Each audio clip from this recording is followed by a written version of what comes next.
Zero-shot learning, often called ZSL, is a fascinating concept in artificial intelligence. Zero-shot learning means that a machine learning model can make predictions or classifications about things it has never seen before during its training.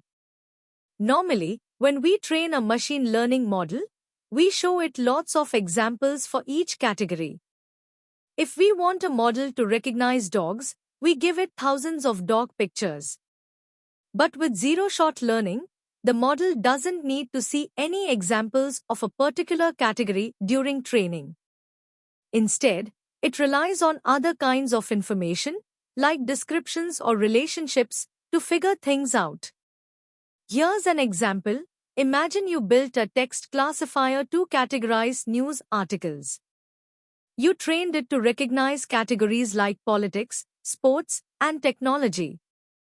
Now, suddenly, you want it to classify an article as health, a category it never saw during training.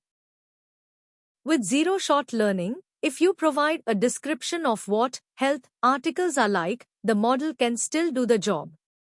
So how does this work? Most zero-shot learning models rely on something called semantic relationships. The model understands connections between words and concepts.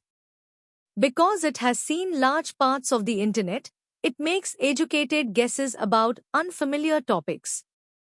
Zero-shot learning is being used in many tools today. The Hugging Face Transformers library lets you classify text into new categories just by describing the new categories in plain English. Google AI has blogged about large models showing zero-shot capabilities when answering questions about topics they were never explicitly trained on. So next time you ask an AI tool to do something unusual, and it manages to give a good answer, there's a good chance that it was thanks to zero-shot learning. This 2-minute glossary was brought to you by GenWise.